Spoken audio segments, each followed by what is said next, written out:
So, good morning, everyone.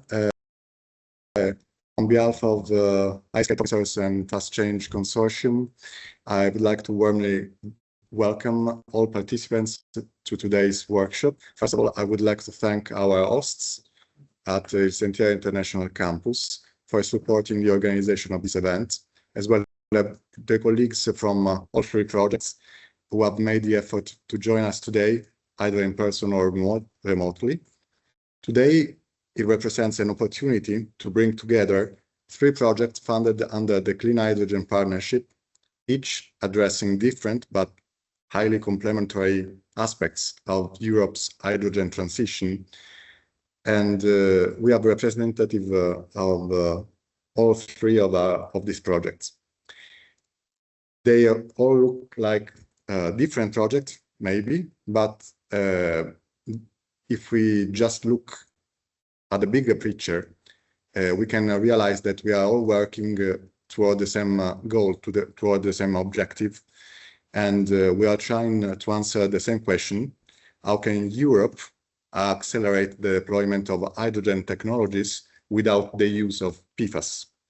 Now, some of you might think that PFAS is just a topic for other sectors. I will skip the PFAS definition as forever chemicals. I will skip the problem because the PFAS problem will surely be dealt with in depth in the presentation of the other projects. But I would like to talk about PFAS because it is not a too far away problem from for the hydrogen sector, because we might think that the hydrogen sector, when using PFAS, they use it in a closed system, and affect nor us as human beings, but indeed it does, because I don't know if you read this. 2 years ago, the New Yorker published an article showing that just after months after the invention of PFAS, every person on the planet was affected. It doesn't matter if they didn't buy PFAS, it doesn't matter if they were continents, oceans away from the PFAS facility. Everyone, after months of the invention of PFAS, had in their bloodstream the presence of these forever chemicals. Because the world is a closed system and everything goes around. And even when there are good things that happen in the world of PFAS, such as the fact that last year, for instance, there was an historical court ruling which condemned for the first time the responsible PFAS pollution in Italy. Even when there are these good things happening, still there is an aftermath. Still there is some influence in our daily life, because there was the contamination in the wine, and the wine is sold everywhere in the world. So even when we think we have a closed system, even when we think that everything is in place, this doesn't always be the case. So turning back to the hydrogen sector, we need to replace PFAS. And I think that today will not solve everything, but will be a good opportunity to discuss the synergies among three projects that deal exactly with that. Because we all are part of the Clean Hydrogen project, and we all have different approaches toward the same problem. And today will be the place for discussing these challenges regarding, for instance, sustainability, durability, upscaling, testing, and industrialization.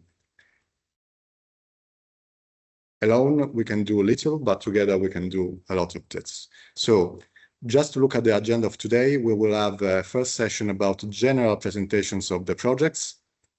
And then we will deal with the highlights and key results. Probably this will be one of the most important points. Then we will have a coffee break, and we will have open discussion about specific topics. Now, I I've shared with some of you a link for the whiteboard, because at a certain point, I will share my screen again now. At a certain point, there will be this, when I would love for every one of you to have your say about the discussion that will take place in a few moments. And we will discuss the ideas, and we will find guidelines for to give the Clean Hydrogen Partnership and the European community, coming from 3 different projects that today will have a common goal. So I would leave the floor to the next one in the agenda,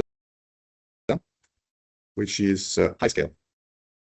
And I'm a senior researcher with CEMAD.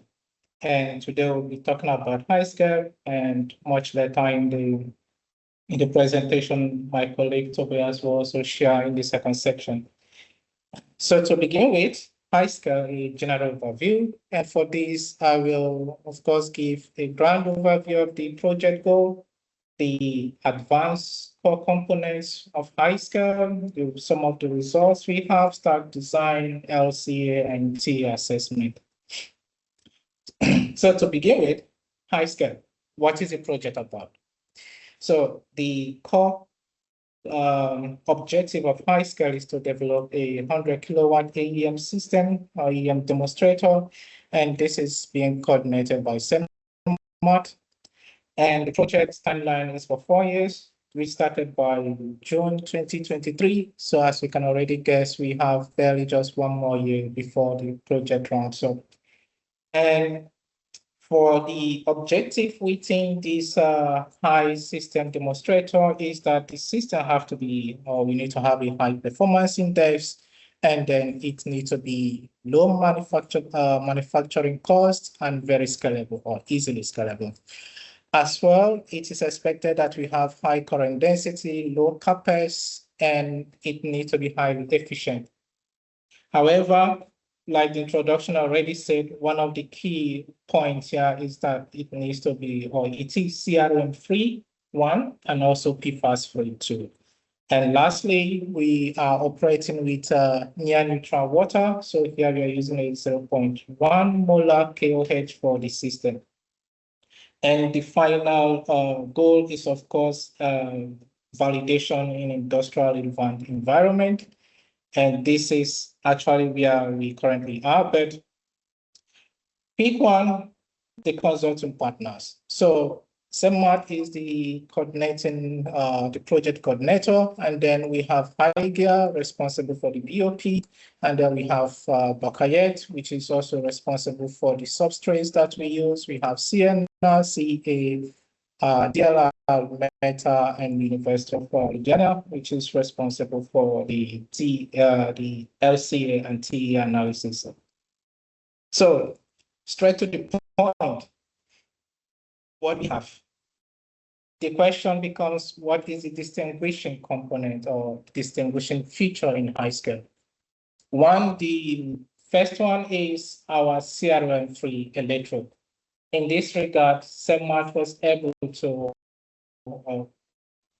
use its CRM-free catalyst for the project. So here, this is a proprietary catalyst by CEMAD, go by the trade name of Oxygen N for CRM for the anode and H2Gen N for the cathode. And then we are using a CCS approach for this. So Bakayet developed the electrode substrate for it. This catalyst has already been well optimized and successfully scaled up to 400 CS reactive area, and the performance has been validated at large scale. It is fully designed, of course, for efficiency, for scalability, and for high performance. The second one, of course, of the core components of what we have is the PFAS-free membrane and INOMA. This is also developed by CEMAD, where we have a highly conductive, highly durable membrane and inomas. And this we also use for the HYScale project. And we have also been able to successfully upscale this to 900 cm square.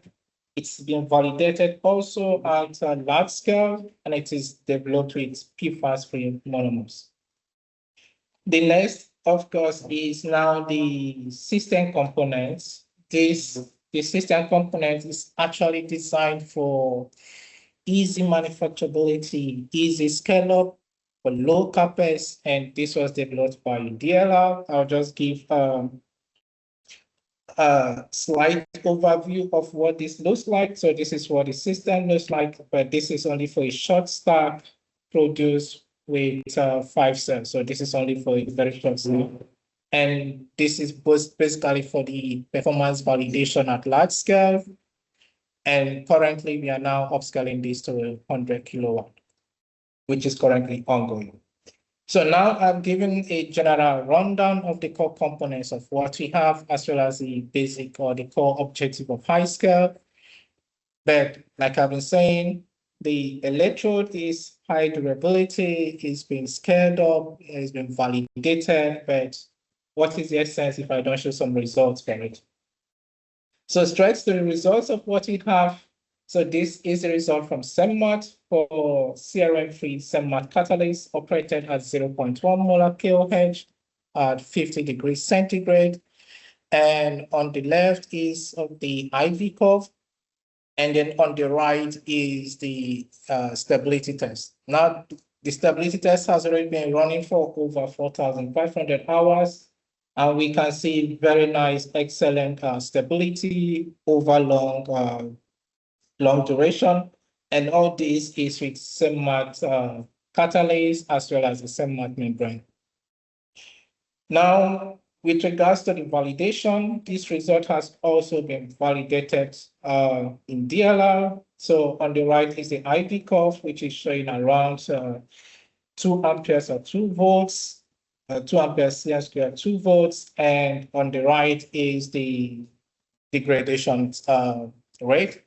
Here, the stability is below 5 microvolts per hour degradation rate, which is quite nice. And all this is, of course, with SEMMAT membrane as well as SEMMAT catalyst at the same operating condition of 0.1 molar at 50 degrees centigrade. Now, outside DLR, this is also the cell was also validated in CNR, both for the IV curve as well as for the stability, and they all show very nice stability curves or high stability. Moving on from this, so far I've been showing result from a cell level. The next is result from a stack level. So the materials have been tested and validated in a stack. And here you can see the nice IV curve as well as the stability test. The stack actually is for 4-cell stack operating with the same operating conditions, showing very nice stable stack voltage. Now with this has already given you more like a rundown from the catalyst that we use, down to the membrane that we use, down to the single cell measurement, down to the stack measurement, and all these are put into considerations. And lastly, but not the least, is that we didn't exclude the assessment with regards to the LCA as well as the TEA. So here, the comprehensive life cycle assessment was developed by University of Louisiana for all the materials and energy used across the full system life cycle.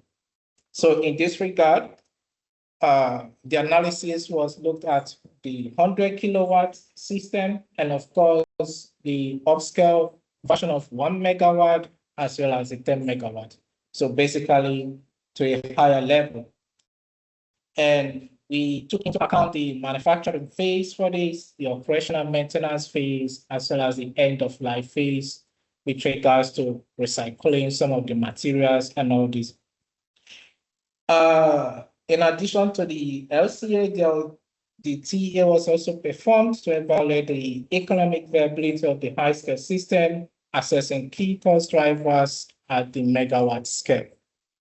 Now with this, I will come to the conclusion for HYScale. What is the project about? It is basically the design and validation of a scalable, low cost, and more sustainable 100 kilowatt AEM system. And how do we achieve this? By using sustainable materials, CRM-free catalysts, PFAS-free flakes, membranes, and ionomer, and these are successfully upscaled using ultra-low KOH operation, which reduces material stress. 2, the system has been validated for more than 4,000 hours of operation, and it showed very nice stability rates. And this is both in single cell as well as on stack level.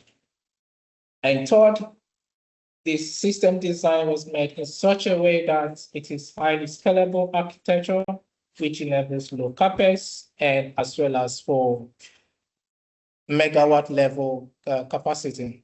On the other hand, the LCA and TA are all put into consideration in this system design to provide a more sustainable and competitive hydrogen production. With that said, what comes next for us? As you already know, the project is already 3 years, and now we just have 1 more year remaining for the project. And the outline for us now is basically to assemble the demonstration and validate this under realistic operation. So with this, I come to the conclusion of the presentation. Thank you so much. If you have any question, of course. Yeah. Thank you. Thank you for the presentation. I don't know if I saw from the pictures, but I just had a question. Did you work with dry or wet cotton? We actually evaluated both wet and dry, and then we also considered what is the impact of each of the modes with regards to the LCA and TA, and also with regards to the system complexity. Yes, yeah, because working with one or the other impacts well, the degradation of many so maybe it's because I saw the picture and I was wondering which one. But okay, you tested them both. Yes, both are tested. So, good morning, everybody. I'm Sophia, and I'm one of the researchers that participate in the PROMISERS European project. So before starting to talk about the project, I just want to introduce a little bit the research center that I work with. Is LATAT. It's a technological center founded in 1906. It's located in Terrassa. It's a near city next to Barcelona, Spain. And basically, our technological center is divided in 5 big areas, from health biomedicines to advanced technological services, digital industry, and so on. It's quite international center with more than 22 nationalities, and we work with different projects, since private company that they want to optimize any part of the process or materials, since public funding like European projects or national projects. And the area that I am working is in applied chemistry materials, specifically in the area of the membranes technology and the functional materials. And this is a group that we are 10 members right now, and Diego Murillo is our supervisor, and also Marcel, that he will present later presentation about PROMISERS results, is our scientific referee. We do is to develop new membranes for different applications, and we pick depending of the desired properties that we want to have this membrane, we choose different polymers, we functionalize them, adding different inorganic particles or do any kind of post-treatment. And we also allow, can we work with a higher active area, and we can even design and fabricate some prototype depending on the project. And this membrane can be used in different applications, from water purification, methyl recovery, or in that case for be part of the fabrication of the proton exchange membrane. So PROMISERS project started in January 2025, and it ends at the end of 2027. So basically right now we are in the middle of the project, and basically the idea was to develop new components that take part of the membrane exchange assembly that contain no PFAS components. As Angelo said before, PFAS is one of the components that we should start not working with.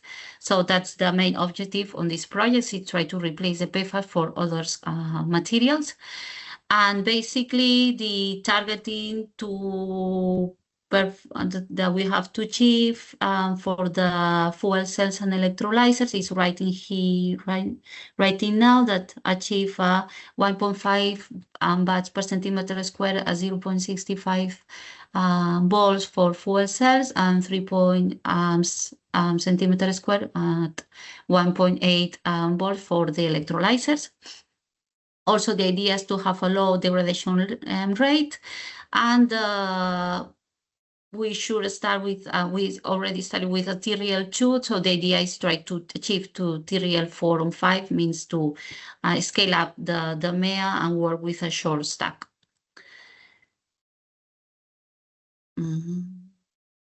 Now, this is the consortium. We are 11 partners, all in different countries in Europe. It's quite a challenge.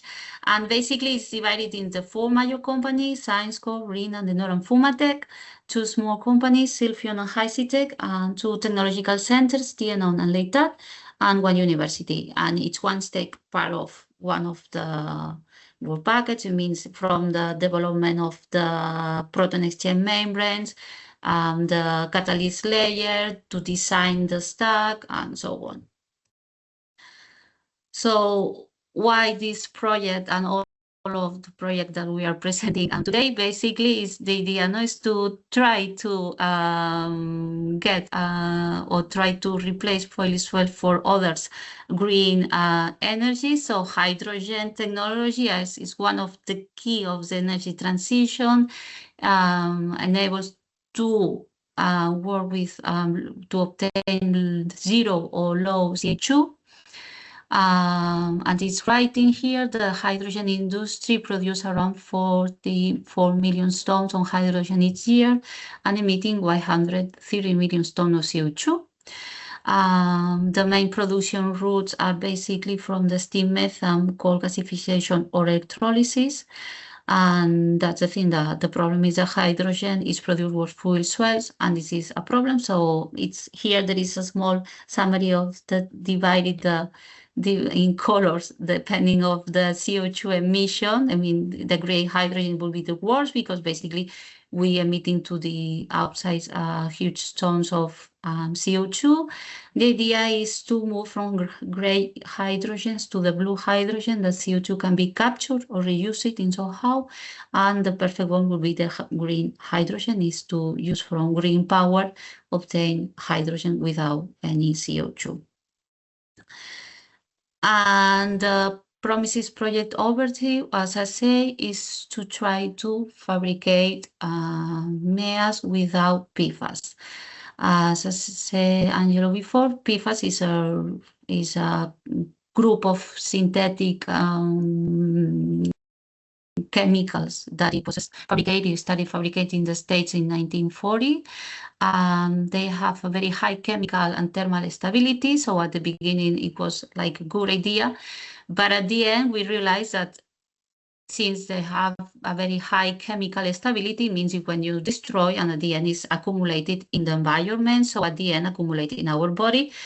And it can cause some disease like cancer, fertility problems, obesity, and so on. So the idea, as I say, as a main objective, is develop a new PFAS membranes for proton exchange membranes. The idea is to select catalysis for electroformulations that we can deposit on top of this proton exchange membrane. Also, we're gonna evaluate first a single cell, but the idea is to evaluate a short stack of 5 cells in 25 centimeters square each cell. and also to ensure the greater sustainability and environmental and safe designs and social that it can be controlled by LCA. And also the end of the project is to study the economic feasibility, the scalability, and the business potential. So I'm just one here just to a short explanation, because probably you may already know how AMEA is, but basically it's the core of the cells. And well, here I just want to put a small example of how to produce this MEA. So at the beginning, we prepare the membrane, the proton exchange membrane, working with two different components from the hydrocarbon-based material or the bio-based materials based on cellulose material. So that's the idea. Then we deposit on top of the membrane the catalysis layer. We have to formulate a specific, using a specific binders in order to add it correctly the catalysis layer on top of the membrane. And also, and in the end, you deposit a gas layer. Here, the important thing in the proton exchange membrane is that this membrane should allow to pass protons, but not the gas. So here in the PROMISERS project, the idea is to work with two different systems for electrolysis and fuel cells. So well, this is a small scheme that, depending of if you are working on electrolysis or the fuel cells, the anodic and cathodic reaction switch are different, and the electrolysis to convert electric into chemical energy, and the fuel cells the other way, want to use hydrogen as energy. So this is basically the general idea of the project, that is divided in three pillars. The first one is the material development, develop the proton exchange membrane, work with different ink formulation, as I say, to deposit the catalysis layer properly and correctly on top of this layer, without changing any of the electrochemical and physical properties of the membranes in terms of the proton conductivity and strength of the membrane and so on. The second step is the design and develop of the cell, and see if we can achieve to the final, I say the final results that we are expecting in this project that I said before, in terms of the degradation rate and current density and voltage. And the last step of the project, that, as I say, we are now in the middle, we didn't start it yet, is to scale up the cell and work with a short stack of 5 cells. So the project is divided in 5 technical work packages, and the rest of the and LCA environmental evaluation. So for the last part of the presentation, we have a website that you can follow us, and there we update all the interesting results, events, or news related to the PROMISERS project. Also, you can join to our newsletter that we already published one, and the second one is coming soon. And here we also talk about the PROMISERS project, and also have curiosity and interesting things about the project. Also, you can see some news that we publish about the project in Spanish news, in Spanish press or internationals. And also you can follow us in social network, in X or by LinkedIn. And as a last slide, I just want to say that we are now preparing our first open exploitation and innovation workshop that is going to take place next 16th of July in Fumatex facilities that is located in Germany. And please visit our website, because we're going to the registration details. That's it. Thank you very much for inviting me to this workshop. And if you have any questions and comments, please. Thank you, Sofia. We can go on to Matteo, who will present FASTCH2ANGE. Yeah, thank you, Angelo. Good morning, everybody. I'm Matteo Dallarida from RINA CSM.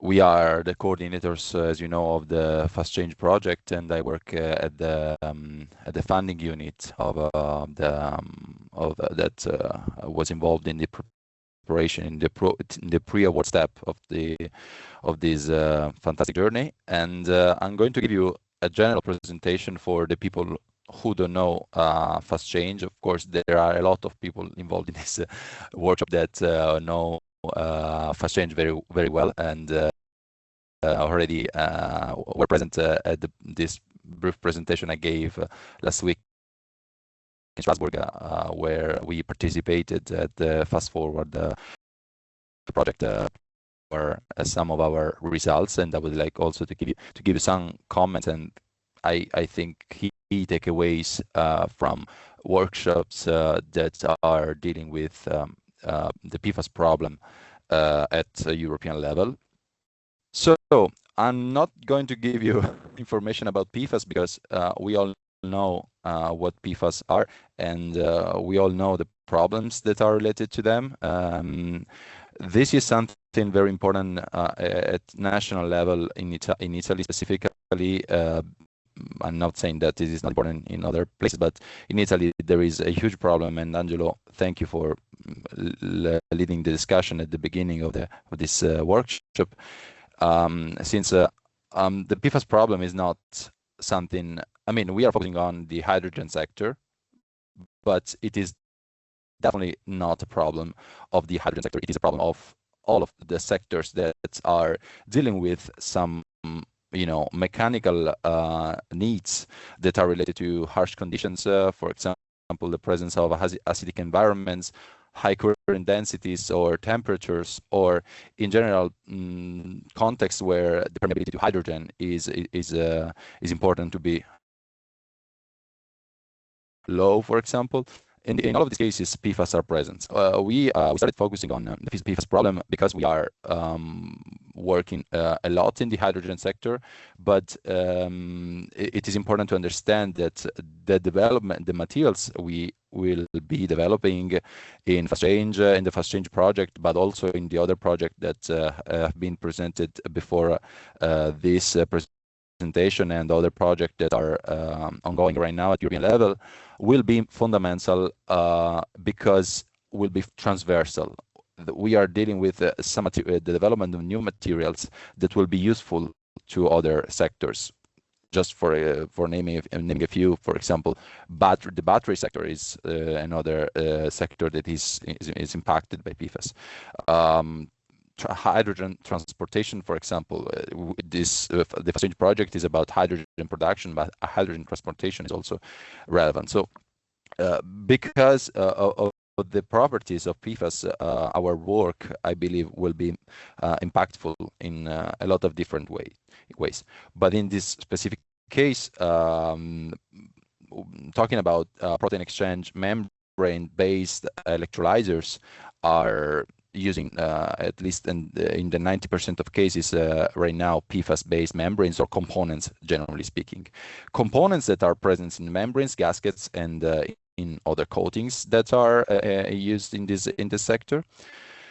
So I just played a bit with the order of the slides because usually when you prepare a proposal, when you start by the science and then you go to the impact. Now, since the science was already discussed at the consortium meeting by the internal partners of the FASTCH2ANGE project and was already introduced by HYScale and PROMISERS project, I'm going to give you some impacts that we estimated because we already know the problem, what the problem is, and what could be the technical advancements in this field of science. But if you think about the strategy on hydrogen led by Europe, which is now not super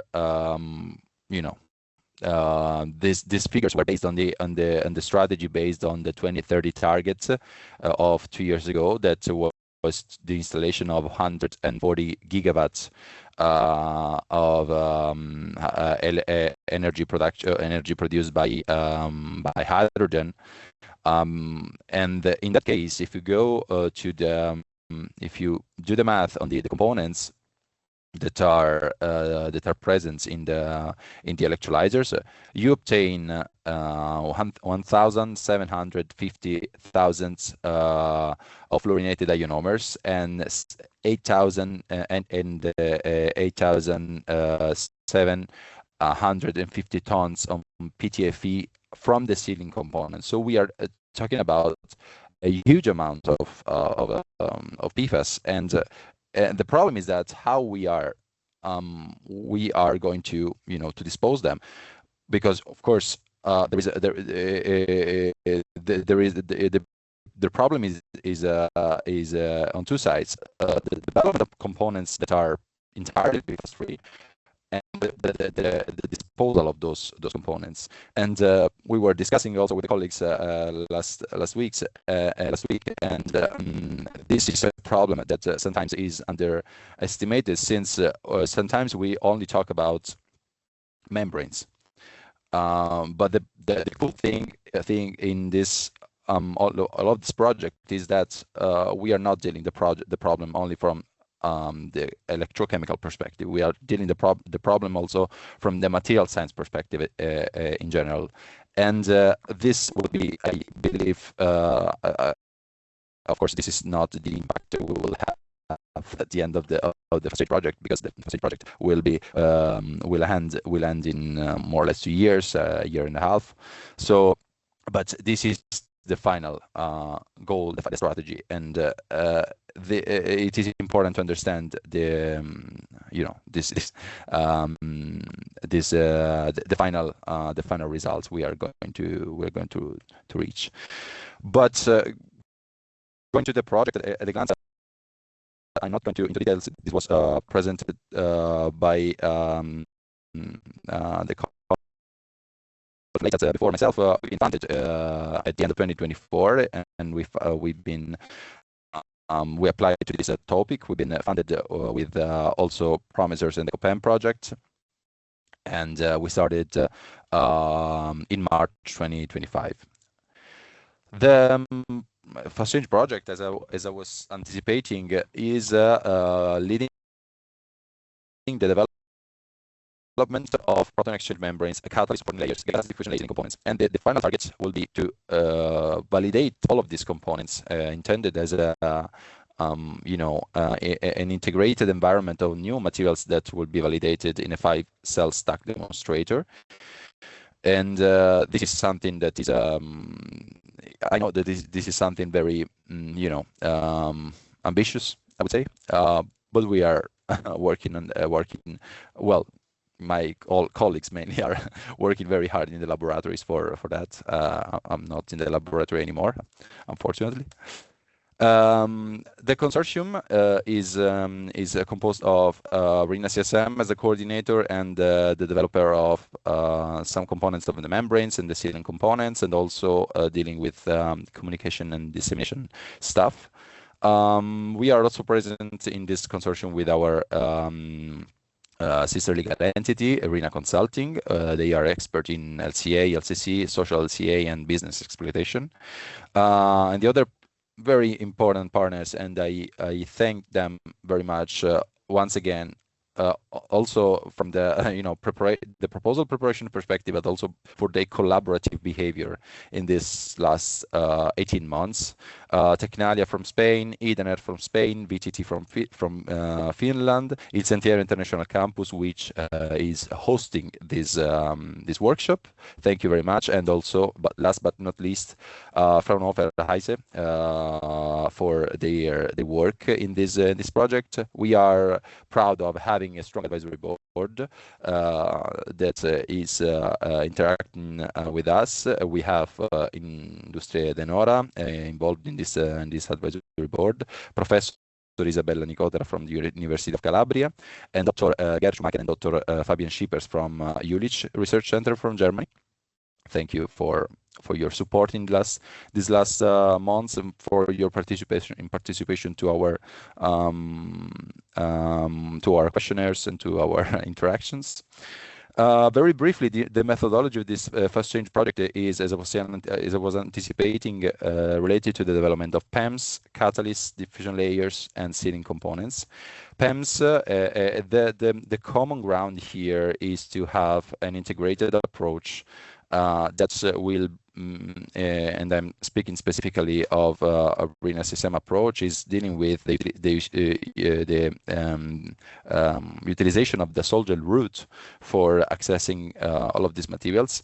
Talking about, for example, PEMs, we are the idea is to have this innovative membrane that is an hybrid organic and inorganic membrane, wherein there is an organic polymer that has its properties tuned by the presence of inorganic inorganic network. In this specific case is TIOS, the sol gel precursor of this silica network, in order to improve the mechanical and thermal stability. But there is also, and I'm going to give you a little bit of some previous results. I'm not going into the details of that, also because investigation is underway. And the electrochemical connection is guaranteed by the utilization of SPEAK as ionomer. And we are dealing with also sealing components, as I was anticipating, for example, gaskets and seals, using also in this case the sol gel approach. As anticipation, the sol gel approach I presented here, I just mentioned it, but was at the forefront of the innovation at this last workshop. A lot of new producers, a lot of materials developers are interested in the sol gel route, which is something that is fantastic for us, since we a little bit, Angelo mainly gambled on that, and a lot of years ago he started working on that, and now we are seeing some results, and we are committed to exploiting this knowledge and this know-how in order to export it at a higher level. And related to the governance and the work package structure, we have 9 work packages. The first work package is about, as always, project management. The last one is about communication, dissemination, and exploitation. And there is also the work package 8 related to the sustainability assessments and the circularity by design approach. There is a work package related to the technical requirements and components design led by VTT. The work package related to the modeling led by Idenner, work package 3. Work package 4 is led by RINA-SSM, about the PEM developments, and the work package 5 is which is running more or less in parallel, is about the PFAS-free catalyst supporting and diffusion layers developments led by Technalia. Il Sentiero International Campus is leading work package 6 about PFAS-free gaskets and seals, etc. And also, and finally, we have the testing, the final testing that will take place in the last, I guess, 9 months. Correct me if I'm wrong, guys. In the testing product was at TRL4 and TRL4 demonstration led by Fraunhofer HYScale. The scope and challenge of RINA-SSM, but this is not meant to be exhaustive. I just wanted to give you the flavor, a flavor on our approach is basically to work in collaboration with the Sentiero International Campus to develop new components for the replacement of gaskets and seals, as I was saying before. Of course, the challenge is huge. We need to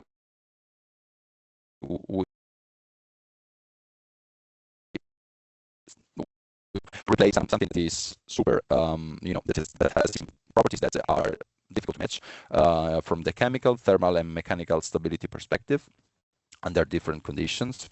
And our approach is about I was anticipating the sol gel and gel casting approach. this is something that is important, not only for Sol-Gel. Is we are not inventing anything in this case, but if you think about at simplicity on this approach, you can think about also on the potential scalability of this of the Sol-Gel approach, and also for example we are also working with 3D printing molds, 3D printed molds, and in a perspective to have in a future perspective to have scalable materials and scalable processes. At the same time, we are, I believe, on the right path. In conclusion, this is just a simple video for showing some of the previous results. We are the characterization and everything is underway, and for sure there will be room for technical discussion in that sense. But I believe that we are already developing something very new and innovative that will be, you know, relevant for Europe at different levels. A little bit of advertising for the social media part and for the communication and dissemination. Please follow us on, you know, LinkedIn. There is a cool website and also a YouTube webpage. I think this the recording of this video, this workshop will be present there. Will be posted there, I don't know, maybe tomorrow or in this or today. A little bit also of advertising, sorry for that, about RINA SSM. We are the research center of the RINA group, and FASTCH2ANGE is one of our most important projects, but it is not the only one. We are very committed to EU-funded research at different levels. We are coordinators also on an important project of common European interest on hydrogen, funded by the European Commission under the Next Generation EU funds of almost 90 million euros. In that image, you can see our DRI tower. This is related to the utilization of hydrogen for the production of steel, of green steel. But also we are proud members, for example, of different European partnerships. You can see right there in the bottom of the slide our membership in the Clean Steel Partnership, the Process for Planet, IMI, and ERA, and also the Clean Hydrogen Partnership, which is funding FASTCH2ANGE, and are involved at different levels. So if you are interested in that, if you want to, you know, to go to explore possible synergies in the future, in future project, please reach out and we can have a nice chat, or we can meet in some workshop and can have a discussion on that. I thank you very much for your attention. I thank Angelo and my colleagues from for the organization of this fantastic meeting. I thank Angelo and Alessia also for supporting the organization. I thank also Ilaria Favuzzi, who is fantastic at leading the communication and dissemination of this project, and of course all of you for your attention. Thank you, Matteo. I would like to include also in your thanks HYScale and PROMISERS, because the original idea of this workshop specifically came from HYScale. So I didn't want to take all thing for granted, because HYScale was the first one to think about it.